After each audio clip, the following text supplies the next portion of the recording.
Assalamualaikum warahmatullahi wabarakatuh.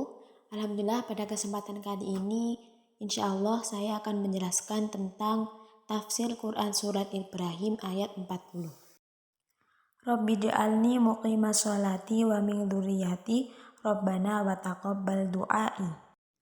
Surat Ibrahim ayat 40 ini menjelaskan tentang doa Nabi Ibrahim untuk anak dan keturunannya, agar mereka menjadi orang yang tetap melaksanakan sholat, dalam artian menjadi orang yang beriman pada Allah. Nah, sebelum doa yang disebutkan pada surat Ibrahim ayat 40 ini, Nabi Ibrahim berdoa dan mengungkapkan rasa syukur yang sangat banyak yang dijelaskan pada ayat sebelumnya. Beliau bersyukur di usia yang sudah tua, beliau mendapatkan karunia 2 orang putra yang namanya Ismail dan Ishak. Nah, nantinya yang kelak akan menjadi Nabi dan Rasul. Kemudian dalam doa Nabi Ibrahim yang terdapat di ayat 40 surat Ibrahim, beliau mengikut sertakan anak-anak keturunannya.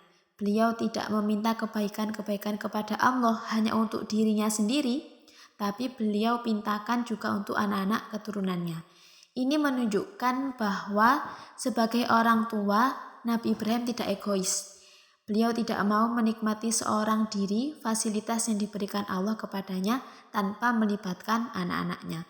Beliau selalu berkeinginan agar setiap nikmat yang ia nikmati juga dinikmati oleh anak-anak keturunannya. Nah, di sini bisa dilihat cukup jelas ketika Allah memberikan penghargaan kepada beliau dengan menjadikannya imam bagi umat manusia atas prestasinya yang telah melakukan perintah-perintahnya Allah dengan sempurna. Nabi Ibrahim seakan tidak ingin menikmati penghargaan itu seorang diri. Maka beliau pintakan kepada Allah agar anak keturunannya juga dijadikan pemimpin bagi umat manusia. Dan kelak apa yang dimintakan beliau dikabulkan oleh Allah. Kemudian sejarah mencatat bahwa para raja dan para nabi yang diutus setelah masanya adalah anak-anak keturunan Nabi Ibrahim alaihissalam. Masya Allah. Nah, kemudian dalam doa Nabi Ibrahim ini, beliau juga berdoa agar Allah menjadikan keturunannya selalu mengerjakan sholat. Tidak pernah lalai, sempurna rukun-rukunnya, syarat-syaratnya, kemudian mengerjakan sunnah-sunnahnya, kemudian sholatnya penuh dengan ketundukan, kekhusyuan. Nah, karena sholat itu adalah pembeda antara mukmin dan kafir dan merupakan pokok ibadah yang diperintahkan Allah. Orang yang selalu mengerjakan sholat akan mudah baginya mengerjakan ibadah-ibadah lain dan amal-amal soleh. Nah, makanya kita bisa mengamalkan doa ini ya, untuk supaya dijadikan sholat kita, ibadah kita, semuanya baik semata karena Allah. Dan untuk anak keturunannya juga semoga menjadi anak-anak yang soleh-solehah.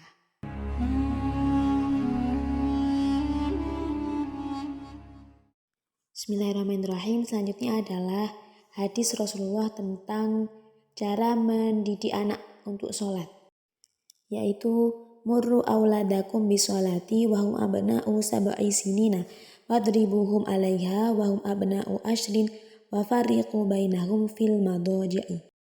Artinya, perintahkan anak-anakmu untuk melaksanakan sholat sedang mereka berusia 7 tahun dan pukullah mereka karena tinggal sholat sedang mereka berusia 10 tahun dan pisahkan antara mereka di tempat tidurnya.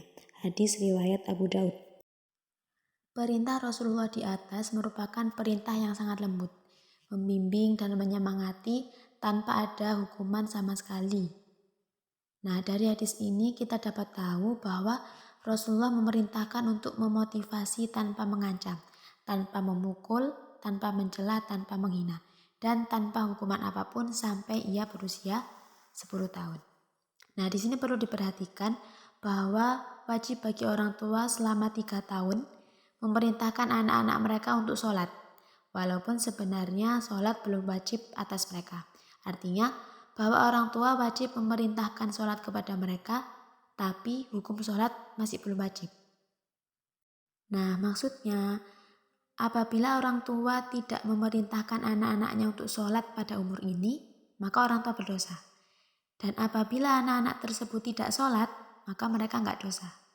Yang penting sudah diperintahkan, diajari, gitu. Dan diusahakan untuk selalu memerintahkan anak setiap kali waktu sholat datang.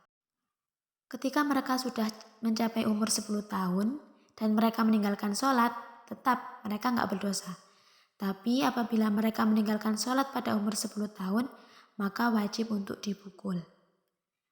Hal tersebut untuk membiasakan mereka agar kelak ketika sudah dewasa, mereka sudah terbiasa untuk sholat.